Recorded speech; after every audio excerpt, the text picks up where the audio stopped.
Hello, ladies and gentlemen.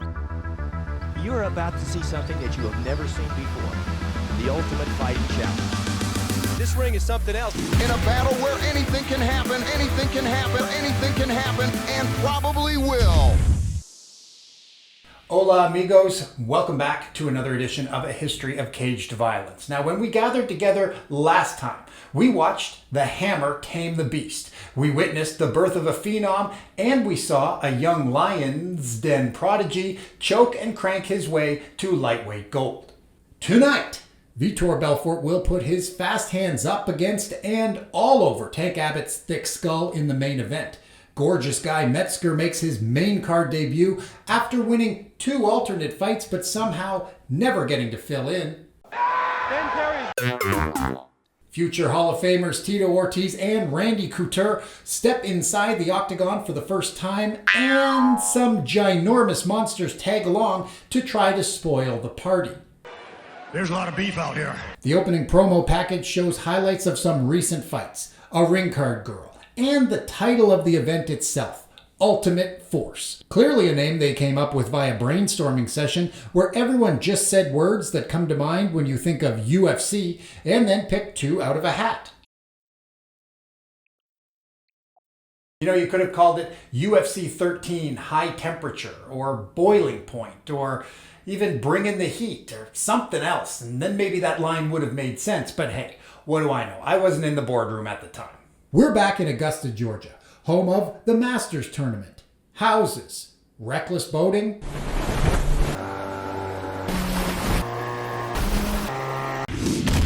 not to mention a barbecue joint with some high-profile clientele.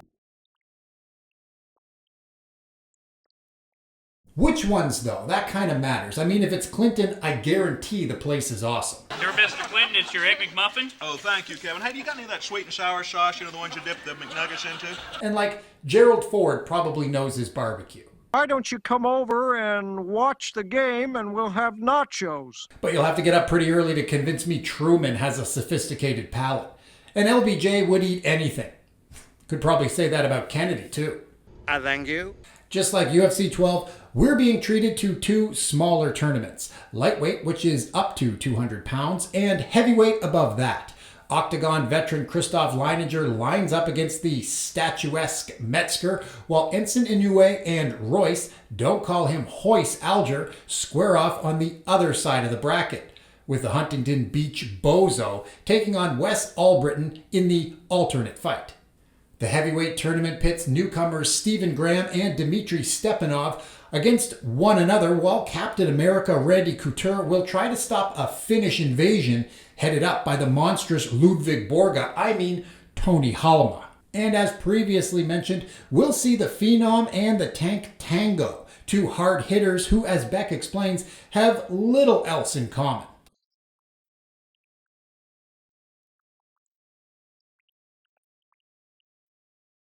Yep, UFC mainstay Bruce Beck returns along with Jeff Blotnick, providing commentary while Bruce Buffer and Joe Rogan take part in just their second UFC event. Will they stick with the company? Only time will tell. Up first, it's Christoph Leininger fighting out of Phoenix, Arizona, up against Guy Metzger straight from every woman's dreams.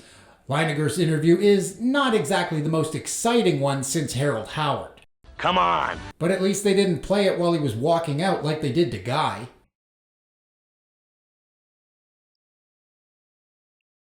Just before Big John says let's get it on, Beck calls Bruce Buffer the veteran announcer of the UFC. And then we hear, for the first time, Metzger has been training at the Lion's Den, a team that knows all about Leininger's skill set.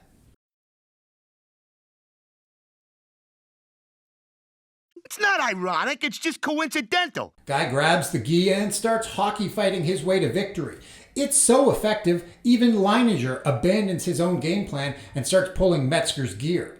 That is less effective. They grapple on the feet and the ground for 15 minutes to a judge's decision that was never in doubt. Guy walks away the winner, but isn't exactly thrilled about his opponent's adopted strategy. Ensign Inoue and Royce Alger are up next to entertain all the future Herschel Walker supporters in the crowd. I'm like Ricky Bobby. I don't come to lose. What? It's a Shudo fighter up against a wrestler, and one who trains with the Hammer himself, Mark Coleman. Let's call him the Nail, shall we? We go live to the Nail for his perspective.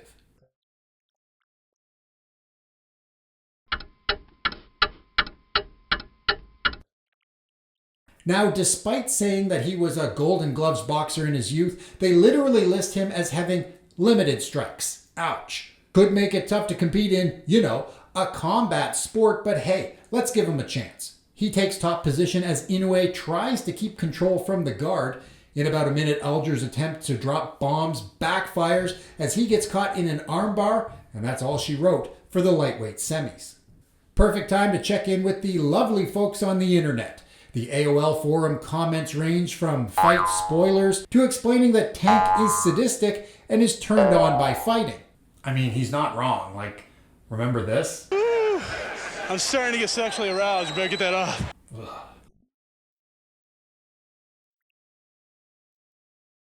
So this is where the big boys play, huh? As we move to the heavyweight tournament, the massive Stephen Graham and his extension fighting up against Russian Muay Thai Sambo practitioner Dmitry Stepanov. Will he get the chance to show off these impressive kicks?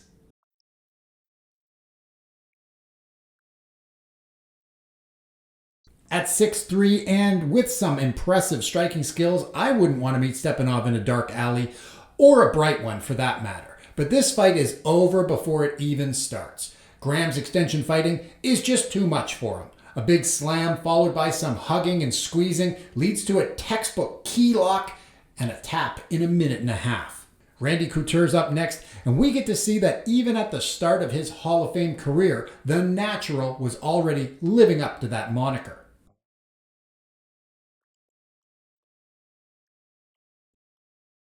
Well, at least he resisted the urge to mention Kimmy. His opponent is quite the character, much more so than the one he portrayed in the WWF. Tony Halama, who wrestled as Ludwig Borga in the 90s. This guy's a tough dude! Was also a heavyweight boxing champ before that, and later a Finnish member of parliament. He's best known for having a Nazi tattoo on his leg, several criminal offenses, and that time he called the Prime Minister a lesbian. She's a girl!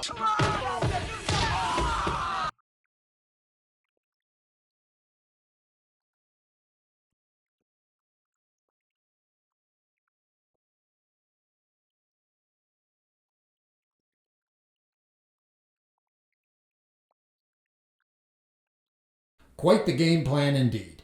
Unfortunately for those plans though, this will be no cakewalk. Despite Halama's massive frame, extensive skills, and ability to discuss murder so matter-of-factly, the man across the octagon is one of the greatest fighters to ever step inside it. Couture takes him down even faster than he did James Toney. I don't know nothing about the sport. He waits for an opening, and within a minute has the big man's back and neck, and moves on to the final. But first, some breaking news from News Radio's own Joe Rogan. About time they let their poster boy compete, if you ask me. And as a nice touch that they should have been doing all along, they then show the alternate eliminator fight from earlier in the night. Not exactly the scariest photos, Tito grinning like he just crop dusted Albritton, who's trying real hard not to inhale.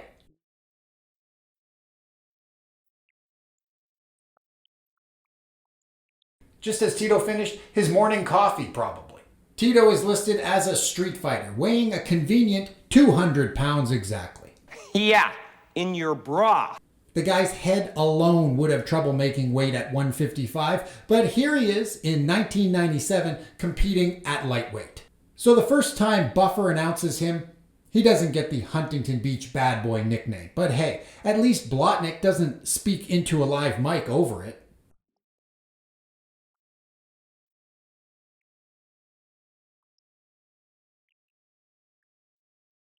All three men in the cage are there for the first time, as Big John takes a breather. Not for long though, because Tito quickly takes mount and nearly beats the mustache clean off Albritton's face. The corner throws in the towel. Ortiz doesn't even look at his opponent while he shakes his hand, and then it's made alarmingly clear that he was a dickhead right from the start.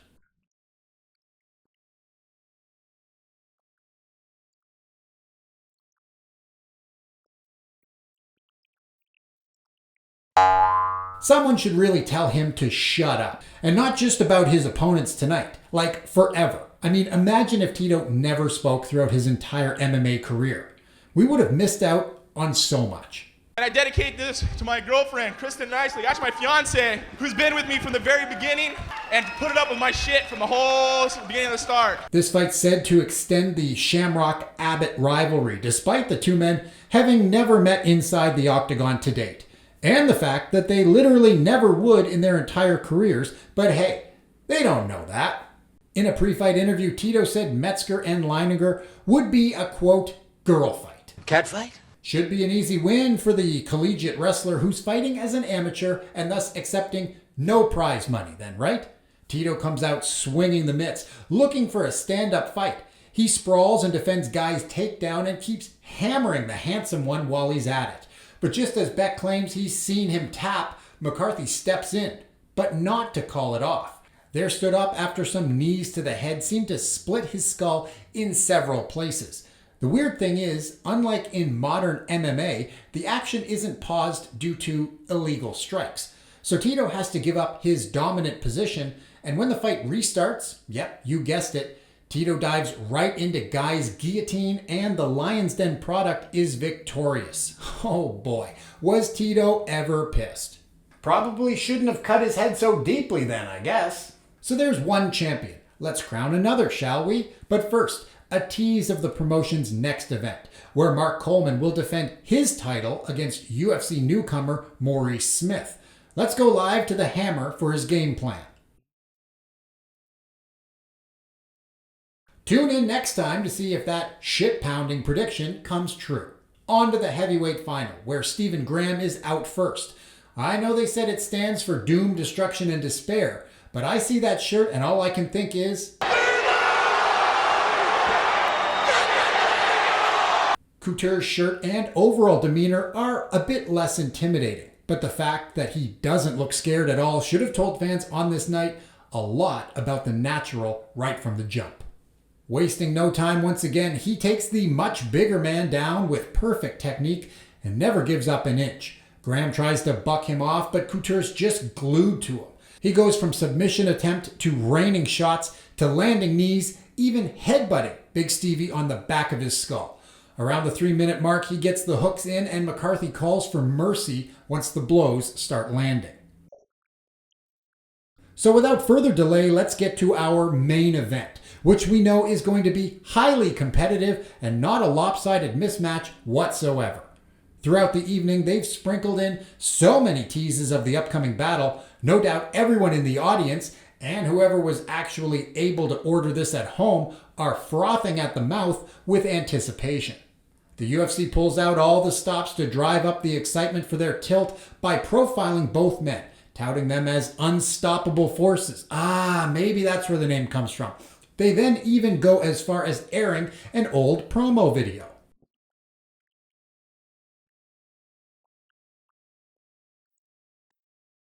Using Tank's extracurricular fight in Puerto Rico as an angle.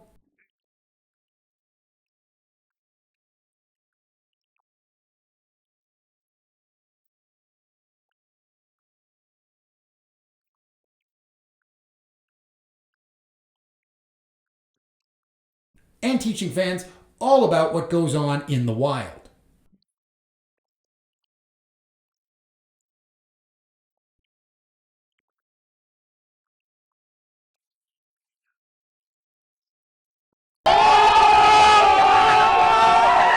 At least they got his name right this time. Okay, so now without further delay, here come the heavy hitters. Beck says Tank slimmed down to just a mere 270 pounds. Perhaps he cut out alcohol and took up weed, as he looks absolutely nuked in his interview.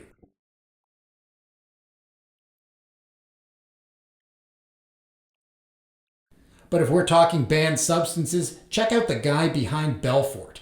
Pretty sure just breathing the same air as him would make a fighter fail a drug test. Good thing no one had to piss in a cup back then.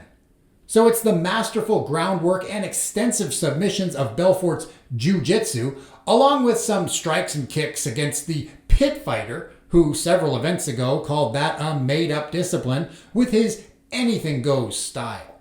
When they meet in the middle, Tank throws one punch and Vitor looks to take the fight to the ground. Back to their feet for some dirty boxing, and Vitor quickly gets the upper hand. A few looping shots to the, let's call it side of the head, are all Big John needs to see before jumping in and calling it off. Tank breaks one of the rules he lives his life by and actually congratulates the winner, knowing he was outclassed. But how could you not be when Team Belfort put together such a solid game plan? Beck and Blotnick end the broadcast talking about how much potential the 20-year-old has, discussing his plans to try out for the Brazilian Olympic boxing team, which we all know MMA would get in the way of. Although now, 25 years later, Belfort seems to be making up for lost time and apparently making some fight fans' dream matchups come true. I know I say it pretty much every time, but UFC 13 is definitely worth a watch. We get debuts from future Hall of Famers, including Couture, who showed us once again that technique can overcome size. Tito, who proved he was a salty bitch right from the start, and, save for Metzger and Leininger putting on a 15-minute grappling display, it was a card chock full of exciting fights and quick finishes. Once again, a huge thanks to everyone for checking out the channel. We continue to grow slowly but surely, and who knows, if that continues, someday maybe we'll even have a sponsor support us, like Zions. Not you, Zions, pipe down. Where was I? All right, okay, don't forget to like, share, and subscribe, and check back often for more episodes of A History of Cage Violence. I'm the J-Shot, and all the best.